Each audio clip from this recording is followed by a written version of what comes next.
বাহ বাহ বাহ, তোমরা সকলেই উপস্থিত।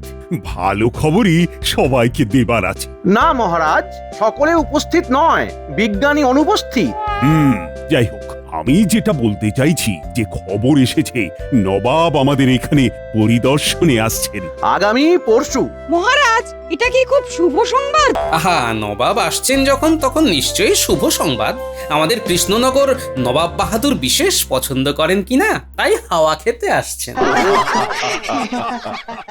তুমি কি করে বুঝলে গোপাল যে নবাব বাহাদুর কেবল হাওয়া খেতেই আসছেন? আমি শুধু হাওয়া অবধি বুঝি, আর বাকি দায়িত্ব মহারাজের পাচকের।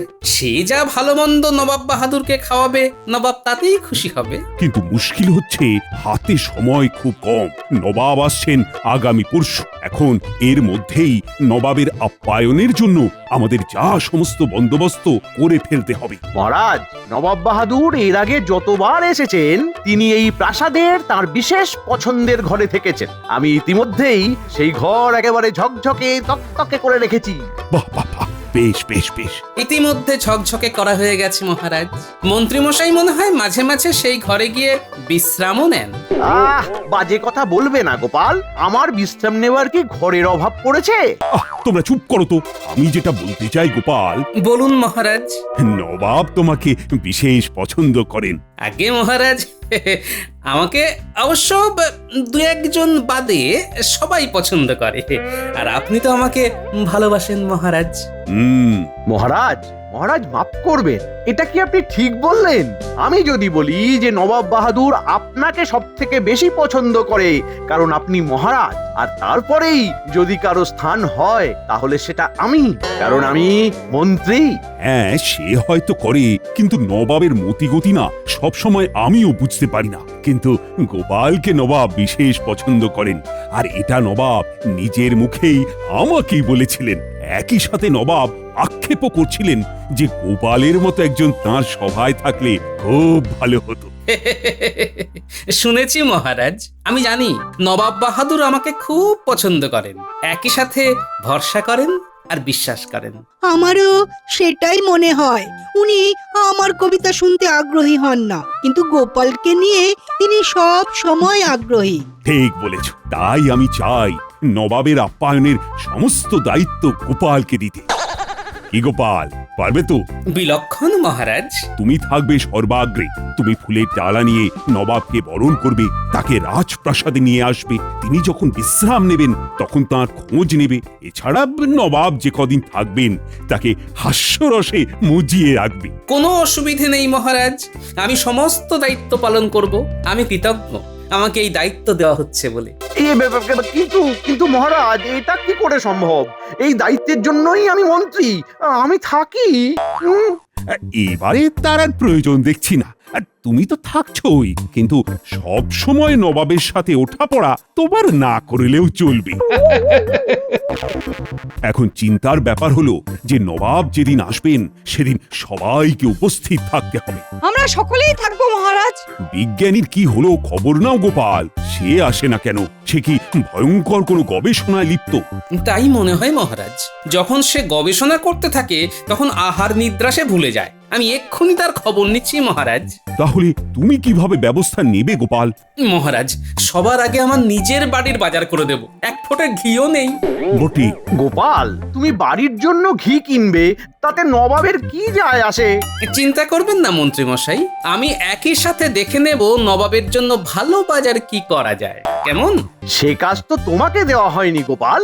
মহারাজ, পাচক রান্না করে, কিন্তু আমি জানি নবাব কি খেলে সন্তুষ্ট হবে, সেই মতো বাজার করতে হবে বই কি। ঠিক গোপাল, ঠিক। আচ্ছা মন্ত্রী, তুমিও এখানে গোপালকে সাহায্য করো। কাল তোমরা দুজনে একসাথে বাজারে যাবে। গোপাল, এবার তোমায় বাজার করা দেখাচ্ছি। উল্টে পড়ে থাকবে, নবাবের সামনে আসতেই পারবে না। এ তো খুব ভালো কথা, তাই হোক।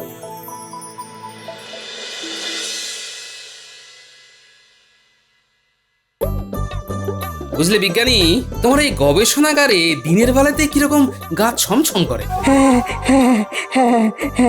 আরে, তুমি ওই গামলার উপর হয়ে কি করো? এটা ওই গবেষণারই একটা অংশ বলতে পারো। মহারাজ যে বড় চিন্তিত তুমি আসছো না। হ্যাঁ, আমি কয়েকদিন পর থেকে নিশ্চয়ই যাব। একটা আবিষ্কারের শেষ পর্যায়ে এসে গেছি। বাহ, সে তো খুব ভালো কথা, কিন্তু নবাব আসছে পরশুদিন। ও বাবা। সবাইকে যে উপস্থিত থাকতে হবে নবাবের সামনে, না হলে যে তার অসম্মান হবে। আচ্ছা বেশ, কাল থেকে আমি যাব। তোমার আবিষ্কারখানা কি যদি একবার বলো বিজ্ঞানী। হ্যাঁ গোপাল, তোমাকে বলতে বার থাকি। এই দেখো। এ তো একখানা বুড়ি, ওই গুলির মতো, কিন্তু কাচের নয়। না, কাঁচের নয়। আর এই দেখো মিশ্রণ। এই মিশ্রণ কিছুটা গুড়ির উপর মাখিয়ে তাতে আগুনের ছোঁয়া দিতে হবে। তাতেই এটা থেকে ধোঁয়া বেরোবে। এই ধোঁয়া বিষাক্ত ধোঁয়া নয়, আর এতে সুন্দর গন্ধ বেরোবে। আচ্ছা বুঝলাম, কিন্তু এই ধোঁয়া যার মুখে লাগবে সে কিছুক্ষণের জন্য চোখে খুব কম দেখবে। ধরো গোটা একবেলা। হ্যাঁ, ওই সময় সে কোনো কিছু শুনতেও পাবে না। হ্যাঁ, সে কি? যদি যুদ্ধ বাঁধে তাহলে এই ধোঁয়া খুব কাজে আসবে। অদ্ভুত আবিষ্কার তোমার। কিন্তু বিজ্ঞানী, ধরো আমি এটা দিয়ে আমার শত্রুপক্ষকে একদিনের কালা আর চোখে যাতে দেখতে না পায় তার জন্য ধোঁয়া দিলাম, কিন্তু সেই ধোঁয়া তো আমার মুখেও আসতে পারে, তখন কি উপায় হবে? সে কথা আমি ভেবেছি অবশ্যই। তার জন্য এই কাপড়, এটা মুখে বেঁধে নিতে হবে। যে সে কাপড় নয়, ধোঁয়া লাগলে এই কাপড় শুষে নেবে, যেটা যেটা আবার অন্য কোনো কাপড় পারবে না। মানে শত্রুপক্ষ মুখে কাপড় বেঁধে ধোঁয়া আটকাবার চেষ্টা করলেও কিছু আটকাতে পারবে না। তুমি এটা মানুষের উপর পরীক্ষা করে দেখেছো? আমি ইতিমধ্যেই 25 জনের উপরে প্রয়োগ করে দেখেছি, পুরোপুরি সফল। চমৎকার বিজ্ঞানী, চমৎকার। তোমার গবেষণা তাহলে চূড়ান্ত সফল। মহারাজ তো তোমাকে পুরস্কার দেবেই। তবে এক্ষুনি কিছু বলার দরকার নেই, কেমন? অন্য কেউ আসুক, কাউকে তোমার এই আবিষ্কারের কথা বলবে না, বুঝলে? কারণ দেওয়ালেরও কান আছে। না না, আমি এই মুখে কুলু পেটে দিলাম। এখন নবাব এসে ফিরে যাক, তারপর যা ঘোষণা করবার করবে। আমি এখন আসি। হ্যাঁ, নিশ্চয়ই গোপাল, সাবধানে যাও। সবই তো বুঝলাম মন্ত্রীমশাই, কিন্তু এ কেমন ধারা কাজ? চুরি না, ডাকাতি না, শেষে বাজারে গিয়ে সব থেকে সস্তা ঘি বেচতে হবে। শুধু কি তাই, সেই ঘিয়ে আবার জোলাপ মেশাতে হবে। হ্যাঁ, ছদ্মবেশে বাজারে গিয়ে বসবি। সব শিশিতে জোলাপ মেশানো ঘি থাকবে না, শুধু যে ঘি গোপাল কিনবে সেই শিশিতে জোলাপ মেশানো থাকবে, বুঝলি? কাজটা ঠিক মতো করে দিতে পারলে বড় পুরস্কার। যাই, এখন ঘি কিনে শিশিতে ভরি।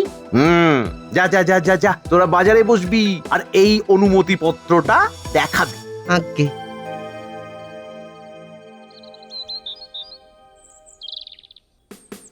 গোপাল, গোপাল দেখছি বেশ বড় একখানা থলি নিয়েছো। অনেক কিছু কিনতে হবে যে, চাল, তেল, নুন। ঘি কিনবে না? ওটা তো সবার আগে।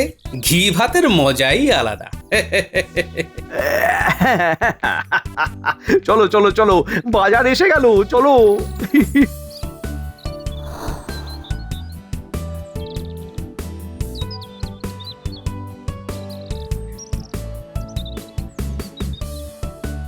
আসুন আসুন, কি সৌভাগ্য আমার, খুব ভালো চাল আছে।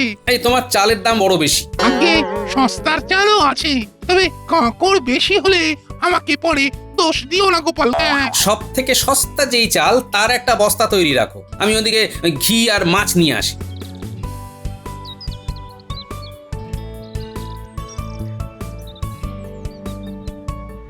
শোন, কাল তোর থেকেই আমরা রাজবাড়ির বরাত নেব। নবাব আসছেন। আমার বরাত যে খুলে গেল। রাঘব বোয়াল চাই, সেই সাথে তেলকই, বড় ইলিশ আর বড় কাতলা অনেকগুলো চাই। হ্যাঁ, কাতলার মুড়ো যেন 2 হাতের সমান হয়। আগে আমি সকাল সকাল সব পৌঁছে দেব। গোপাল দাদা, এখন কি কিছু নেবে? তোর মাছের বড় দাম। ওই ছোট ছোট পুঁটি মাছ আমাকে 5টা দে, কড়ি বেশি দিতে পারবো না কিন্তু। তোমার জন্য পুঁটি মাছই ঠিক আছে। এবার আমাকে ঘি নিতে হবে। ওই তো বাজারে নতুন ঘিওয়ালা বসেছে, সস্তায় দিচ্ছে। হ্যাঁ তাই নাকি? দেখি তাহলে। সস্তায় খাঁটি ঘি চাই, ঘি, চলে আসুন, চলে আসুন। খাঁটি ঘি একেবারে জলের দরে। বাহ, এই তোমরা কারা? আগে তো দেখিনি।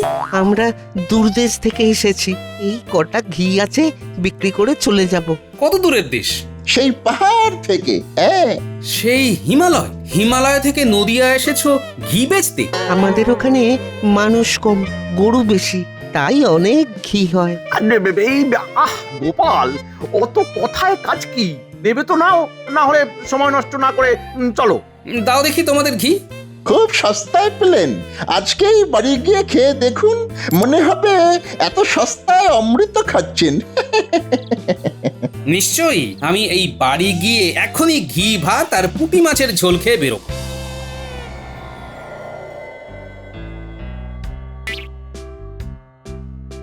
তাহলে বিজ্ঞানী, খুব শিগগিরই তোমার থেকে সুখবর পাচ্ছি। হ্যাঁ মহারাজ, আমার আবিষ্কার প্রায় সম্পূর্ণ। কাল নবাব আসছেন। মহারাজ, আমাদের পূর্ণ প্রস্তুতি নেওয়া হয়ে গেছে মহারাজ। সকালে আমি নিজেই বাজারে গিয়েছিলাম। গোপালও ছিল তো তোমার সঙ্গে? হ্যাঁ মহারাজ, তবে নবাবের কথা না ভেবে সে নিজের বাড়ির বাজার করতেই বেশি চিন্তিত ছিল। কিন্তু এখনো সে রাজসভাতে এসে পৌঁছলো না কেন? না, এ তো ভারী অন্যায়। কি আর বলবো মহারাজ, আপনি নিজে গোপালকে এত ভরসা করেন, অথচ তাকে যখন কোনো দায়িত্ব দিয়েছেন তখনই সে কামাই করতে শুরু করে দেয়। গোপালের আসবার সময় তো পেরিয়ে গেছে মহারাজ। তাহলে সে আজ আসবেই না, কি জানি কাল আসবে কিনা। সে কি, কেন আসবে না? আমি তাকে নবাবের আপ্যায়নের ভার দিয়েছি। গোপাল ভাঁড় কি এই ভার নিতে পারলো না মহারাজ? মন যে বড়ই ভারাক্রান্ত হয়ে যাচ্ছে। মহারাজের জয় হোক। বড় প্রহরী, গোপালের বাড়ি থেকে একজন খবর দিয়ে গেল যে গোপাল ভাঁড় খুব অসুস্থ, তার পেট খারাপ হয়েছে। অবিলম্বে কবিরাজ যেন একবার গোপালকে দেখে আসে। ঠিক আছে, তুমি এসো প্রহরী। হ্যাঁ, ছি ছি ছি ছি ছি মহারাজ, মহারাজ গোপাল শেষে পেট খারাপের বাহানা দিল। ছি! বুদ্ধ, তুমি শিগগিরই গোপালের বাড়ি যাও।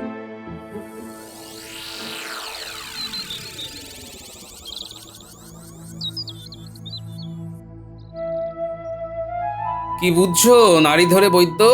তুমি এক্ষুনি আমাশার পাঁচন দাও, আমাকে কালকের মধ্যে সুস্থ হতেই হবে। কিন্তু এই রকম তামাশা বাঁধলো কি করে? কি জানি, সকালবেলা বাজার থেকে বেশ ভালো ঘি পেলাম, আর ঘি ভাত খেয়ে সবে রাজসভার জন্য বেরোবো, ব্যাস আর পারলাম না। তারপর থেকে প্রকৃতির ডাকে আমি খালি ছুটছি। এই তুমি কার থেকে ঘি নিয়েছো শুনি? ওই দুজন নতুন এসেছিল, ওরা নাকি পাহাড় থেকে এসেছে। ওদের ওখানে মানুষ কম, গরু বেশি, আর ঘি তো নিলাম ওদের থেকেই। যাই হোক, ওই ঘি আর খাবার দরকার নেই, আমি পাঁচন দিচ্ছি। তবে কালকের মধ্যে সুস্থ হবে কিনা সেটা বলা যাচ্ছে না।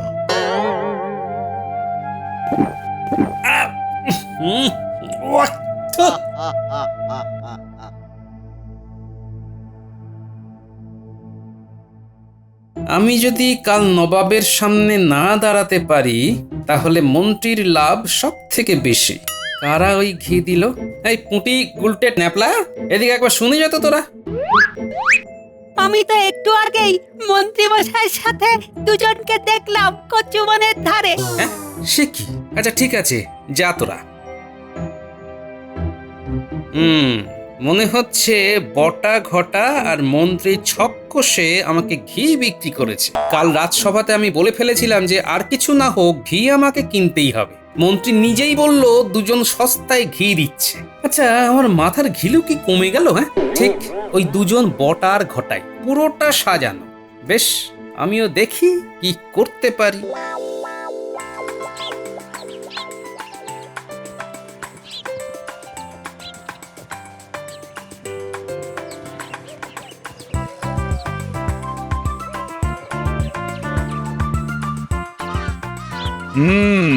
ব্যবস্থা ভালোই করেছে কৃষ্ণচন্দ্র।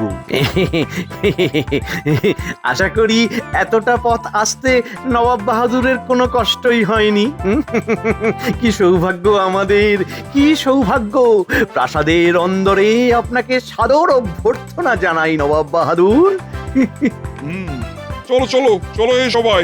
আরে কৃষ্ণচন্দ্র কোথায়? তিনি তিনি আপনার জন্য অপেক্ষা করছেন রাজসভাতে। বেশ বেশ বেশ, চলো চলো চলো।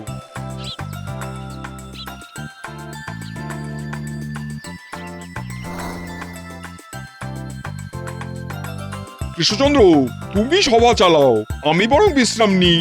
নিশ্চয়ই নিশ্চয়ই, আপনার বিশ্রামের জন্য সুসজ্জিত কক্ষ প্রস্তুত। গোপালকে দেখছি না যে। গোপাল একটু অসুস্থ হয়ে পড়েছে। তা সে কবে সুস্থ হবে?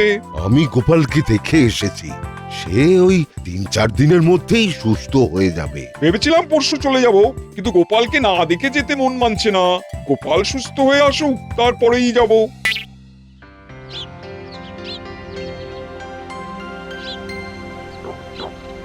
দুদিন হয়ে গেল, আজ একটু সুস্থ বোধ করছি।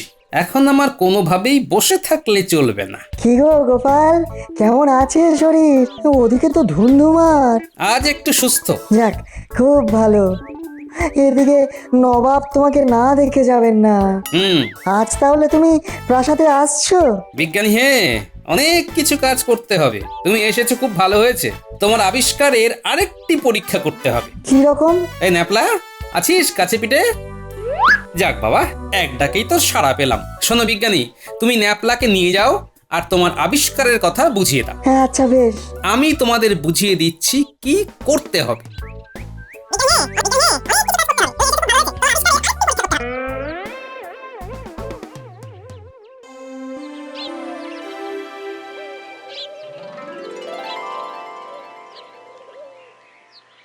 সত্যি করে বলো দেখি, গোপালের কি হয়েছে? আজ 3 দিন হয়ে গেল, সে এসে আমার সাথে দেখা করছে না কেন?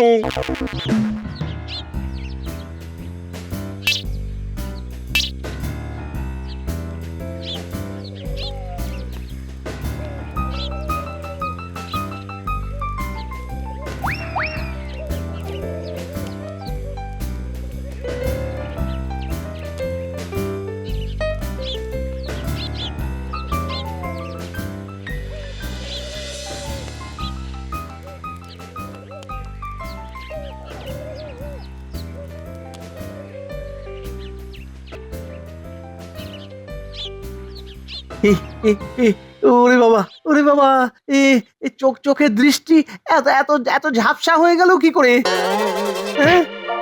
কি আবার কি? তুমি আমাকে ধাক্কা মারলে কেন? কি হচ্ছে মন্ত্রী? এই মন্ত্রী, এই এই রে, কাকে ধাক্কা মারলাম? কাকে ধাক্কা মারলাম? হুজুর, মহারাজ মন্ত্রীকে দিয়ে আপনার অপমান করছে হুজুর। না না না না না না, কখনোই নয়, কখনোই নয়। মন্ত্রী, আমার কথার উত্তর দাও, না হলে ফল ভালো হবে না। আমাকে ধাক্কা মারলে কেন? উত্তর না দিলে আমি তোমার গর্দান নেব। হুজুর আপনাকে অবজ্ঞা করছে। কৃষ্ণচন্দ্র, এসব হচ্ছে কি? আমি কিন্তু এবার যুদ্ধ ঘোষণা করব। হুকুম দেন জাহাপানা। দেব, তার আগে মন্ত্রীর ঘাড় ধরো। গোপালের দেওয়া কাপড় সবাই মুখে পরে নিন। মহারাজ, বিলম্ব করবেন না।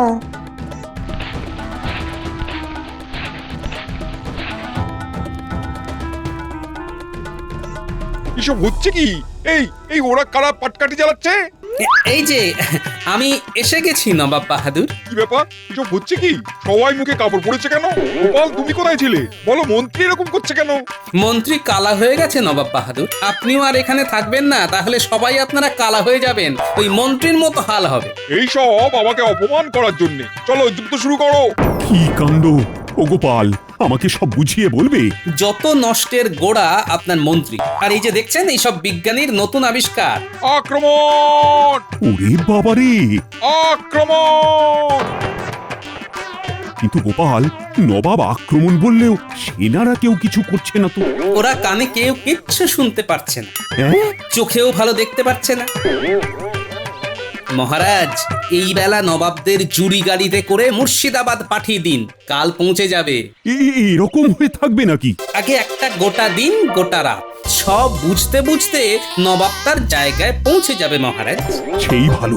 সেনাপতি, তুমি সৈন্য নিয়ে নবাবদের সবাইকে ধরে জুড়ি গাড়িতে তুলে দাও। গাড়ি যাবে সোজা নবাবের প্রাসাদে। যে আজ্ঞে মহারাজ। এবার তাহলে কি করা যাবে মহারাজ? শত্রুপক্ষকে ছেড়ে দেবো?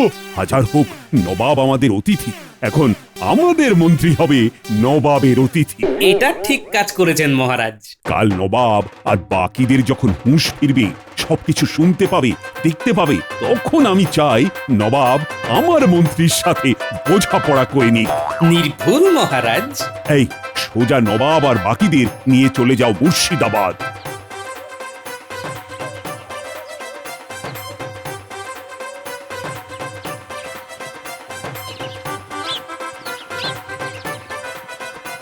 যাক গোপাল, নবাবকে অভ্যর্থনা জানাতে পারোনি তো কি হয়েছে? নবাবকে বিদায় তো জানালে। নিশ্চয়ই মহারাজ। আজ কিন্তু গোপালের জন্যই এই যুদ্ধ থামলো। মহারাজ, যুদ্ধ তো শুরুই হলো না, কিরকম গোলমেলে হয়ে গেল। জয় গোপালের জয়, জয় গোপালের জয়। জয় গোপালের জয়। জয়।